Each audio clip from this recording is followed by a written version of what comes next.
Hey guys, welcome back to my channel. I hope you all are doing well. So as you can see from today's title, you know what this video is going to be about. And I'm not going to lie, I am quite anxious to film this. And not because I'm not ready to talk about this kind of subject, but I feel like it's been a long time coming for me to kind of talk about this. And I've had a few questions from people asking me about this topic, and I've not really found the right time to film it, and really I've not been ready to film it. There's a lot to it, and for those that don't know anything about me, or you're just clicking on this video for the first time, I will link some of my other videos that you can kind of catch up on or get up to speed with. But just in a nutshell, 2013 I was unfortunately hit by a taxi whilst I was in New York, and that's how that resulted in my leg amputation. Now, I was hit by a taxi driver, obviously driving his cab, but he mounted the curb on purpose to hit a cyclist, and unfortunately I was hit as well, which severed off my left leg below the knee. So there's a lot to my story, even probably things that I've never even really spoken about, and maybe I never will, but there's a lot of layers, and I think I've just scratched the surface on how I really feel about everything. And well, the main topic is forgiveness. And really, I don't know about everybody else, but can you really fully forgive somebody that has done so much wrong to you? And well, that's the topic of this conversation today, because I've wanted to, like I said, I've really wanted to sit down and explain my version of forgiveness. I feel like I've had to dig deep within myself to be able to move on from a lot of hurt and pain that I've endured over the past 7 years. And probably not just from the taxi driver that physically did this to me, but from the feeling of being let down by a lot of people that were in charge of, you know, my case. And a lot of people, I was let down by a lot of people, let's just say that. I don't want to make this video super long. I just want you to understand how I've gotten to a point where I've really managed to heal, not fully I wouldn't say, because I don't think I could ever fully 100% get over that situation. I always say this, I've had some great experiences since becoming an amputee. Some of the experiences that I would have never been able to maybe take part in or meet new people if it wasn't for my amputation. And that's not the case. It's how I became an amputee that hurts me so much, and that's what I just basically wanted to explain. So I'm not gonna be around the bush anymore, we're just gonna get into the video. So like I said, I've been really wanting to film this video for a while, and I'm not too sure if a lot of people saw, but this year I had the opportunity to go on the Lorraine show. So, which, if you're not watching in the UK, it's a morning show here in the UK that airs every day. So I had the opportunity to go and speak about my Louis Vuitton leg that I had made, and it was really nice. And because they have to basically revisit the story about what happened to me, and they have to mention the taxi driver in that, they had to reach out to him for comment, which is very natural. They do it with everybody. If they're speaking about somebody on camera, they need to get two sides of every story, which I knew that was going to be the case. And to both of our astonishment, I would say, the taxi driver actually messaged back. So hopefully I can find the clip, and if I'm a bit YouTube editing savvy, I will show you now. It's been hard. It has. And one of the things that has made it particularly hard was the taxi driver involved never apologised. No. Never showed any remorse. No. At all. Nothing. And that makes it so much more difficult for you to come to terms with it. It was, because it's almost like I'd had this life-changing accident happen to me, and I was only 24 at the time. And for somebody, an adults to be almost in control of the situation, not help and not show any remorse, because I wouldn't have done that to anybody anyway, but if I was in his position... Oh, you'd be beside yourself. You would, yeah. I don't know how you would sleep at night, but it's just one of the things I've really had to bury it and come to terms with. You know, I didn't get that apology and move on. That's all I can do. Now, he wasn't ever charged, but interestingly, we got in touch with him last night, Sian, and I know that, you know, we've run this past you, so you know this, but he said, this is the driver, he said, thank you for contacting me, which we did. And here's an interesting thing. He says, I just want to say to her, I'm sorry. I felt bad every moment when I remember that day, and he wishes you all the best. He also says, please forgive me for that accident. I need her forgiveness.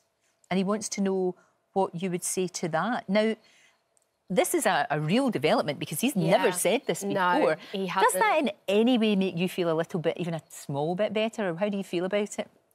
I think it's really hard because it's been so long. Yep. It's almost like I've had to come to terms with the no apology. So now I'm getting it. It almost doesn't mean anything. Yeah. It's apologise. I'm like, okay. And that's at the time. At the time when you needed that to heal. Yeah, exactly. It wasn't there when I was going through all the things I was going through. It definitely would have helped. For sure. But now I'm just in a different place in my life. So he said in the interview that he needs me to forgive him for what he done to me. But I think what everyone really needs to remember, because I had this conversation with my friend after, and I remember her saying to me, but you don't want to hold on to hate. You don't want to hate people. Now, I don't hate anyone in my life, maybe one person. But for me, what was hurtful about every single thing that he put in that statement was that I needed to forgive. He needs me to help him.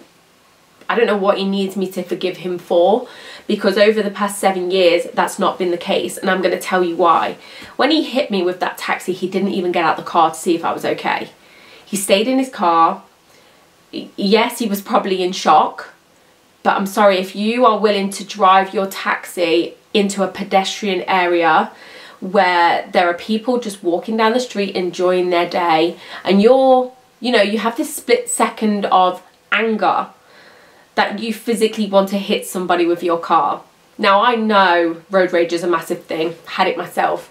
I've never wanted to hit somebody with my car though. I've never gotten to a point of anger where I physically will use my vehicle as a weapon and hit somebody and take them out completely.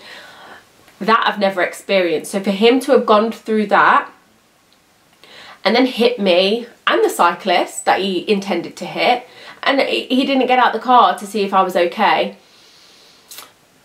that in itself is hurtful.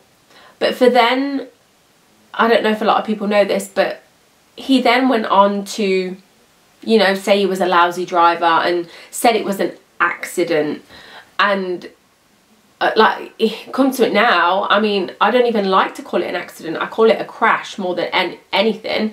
And even titles in my videos I've put, you know, maybe I've put accident, and I look back now and I think no, because it wasn't an accident, it was a crash. He crashed into the cyclist on purpose.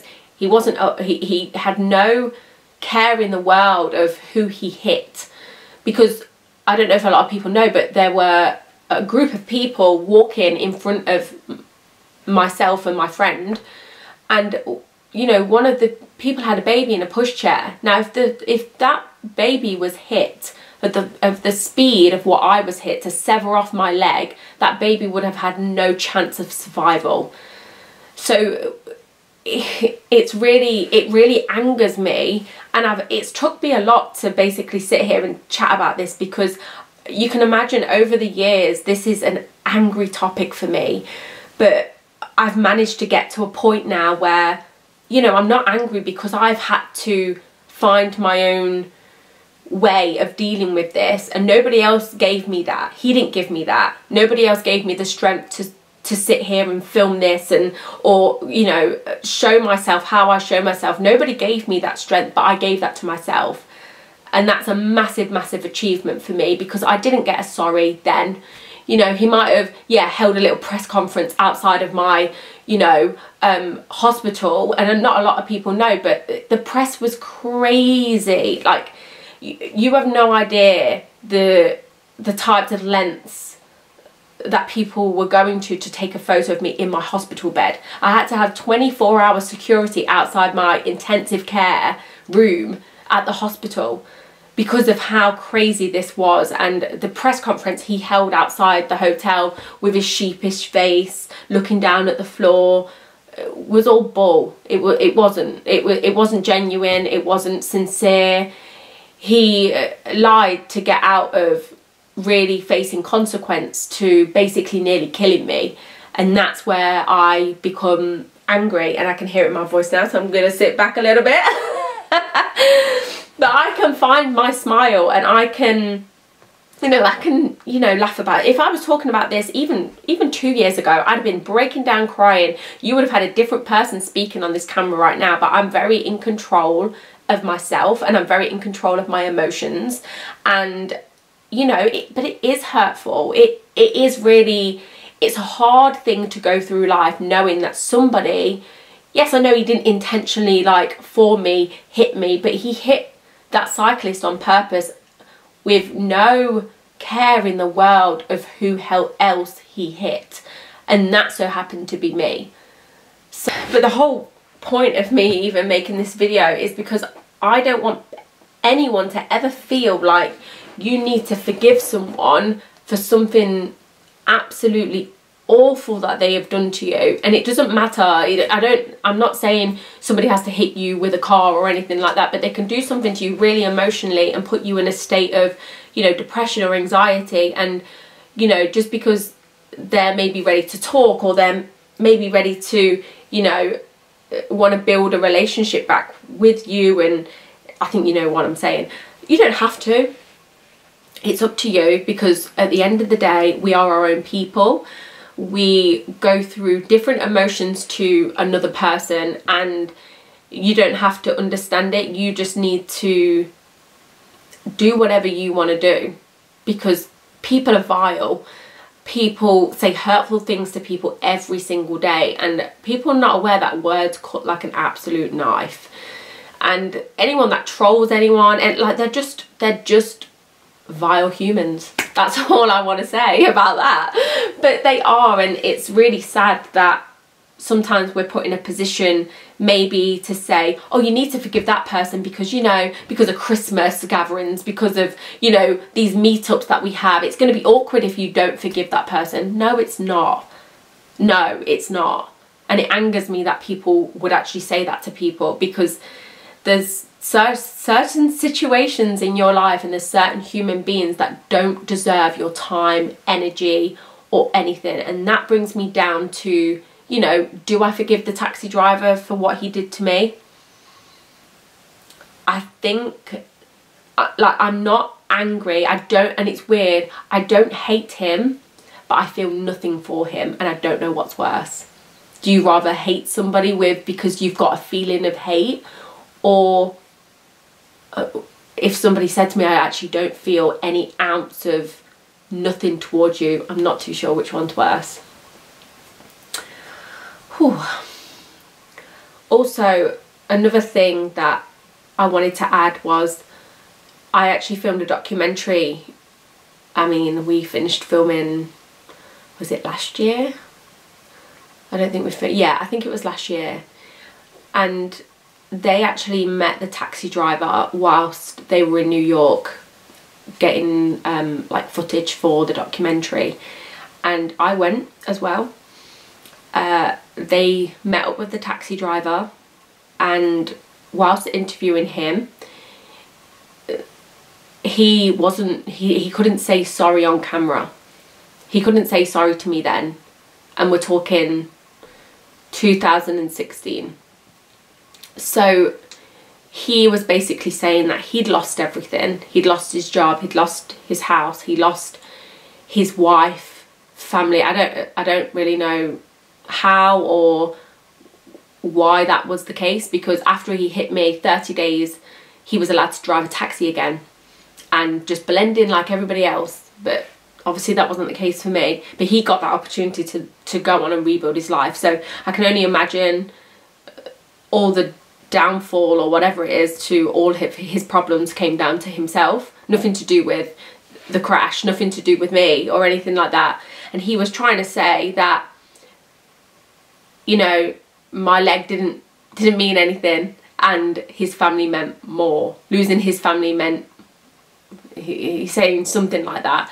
If I can find the clip, because it's in the documentary trailer, and I will link that down below. Or like I said, if I'm editing savvy, I can pop the clip on screen, but if not, then it's down there. Accident, like that was an accident. Think like for leg is more than a family. And you've got to remember that was what, 3 years after I'd lost my leg, and again, that's just another blow to me, because somebody that basically nearly killed you, like I'm not saying that I would ever be in his situation, because I wouldn't, but I wouldn't be able to sleep at night. I would do everything in my power to make sure that individual and their family knew I was really, really sorry. And like, obviously everybody makes mistakes, but it's how we act after that mistake that's crucial. And for me, in this case, I feel like I don't have to forgive him, but I don't have to hold hate, and I don't have to hold a grudge. I just personally just don't feel anything, because I think it's been such a defense for me to, like I said, build me build this, and just they're not in control, and it boils down to that. So I don't want to make this video really super long, but I'm gonna wrap it up real soon. But that's all I basically wanted to say, and I just wanted to talk about that topic because I do get some Instagram messages, and I've had a few messages in the comments on here on YouTube asking how I feel about him, and you know, and it's just such a, it's really surreal, because I didn't think, for one, I didn't think I'd have a hero that would save my life in the form of Dave Justino, and I also didn't know that I would have somebody that would have nearly killed me as well. So it's really odd, and it's something, I mean, I'll never be, like I said, I'll never be 100%, but I can just live a happy life and go to sleep at night knowing that I'm a good person, and knowing that the only person that has really, you know, given it to myself, like I said, is me. And that's really nice, and that's why I can go on and help so many people, and I'm helping so many more people now, and that's the thing that I want to focus on. I don't want to focus on things that happen in the past, and because it's never going to bring my leg back, it's never going to give me a future that I thought I would have. What's the point? That's my thing. There's no point in dwelling on anything that you can't change, because at the end of the day it will drive you insane. And I choose I choose to you know, put that chapter to bed. And yes, I'm not saying it doesn't niggle in my brain now and again, but I don't let it overpower me. I don't let it consume my positive thoughts. And that is the main message of this whole entire video. So I really hope that this may have helped you in maybe a situation that you're not over, or you keep revisiting and asking questions, and you know, giving it the energy that it just doesn't need anymore. Because like I said, if it's not going to change anything better that was in your life, or it's not going to, you know, make you move forward in certain areas of your life, it's not worth it. It's just not worth giving it the time or energy. And put your time and energy into things that matter, and really think about everything that you have in your life, and things that are missing, just make happen. Go and get it. I think the thing is these days is that everyone's so focused on every single thing that they don't have in their lives. But for me, I said this in one of my recent live videos that I do on Instagram, and when I'm able to just give my daughter a hot bath or a dinner, put her in clean pajamas and get her in a bed, I feel lucky, because I know there's people out there that can't do that. if they can't do it because of their home situation, or they can't do it because of their physical situation, I feel lucky just every day that I get to do that. And for me, everything else is a massive bonus. So I'm going to leave you with that little thought. But I hope you have the best day, and thank you so much for watching. Please don't forget to subscribe and like and comment, all that good stuff. And I will see you in my next one. Thank you. I appreciate every single... Oh my God, we hit 1,000 subscribers, by the way. Ah! I'm so sorry, I forgot to add that. So thank you so much. I am very grateful. But yeah, I will see you in my next video. Thank you. Bye.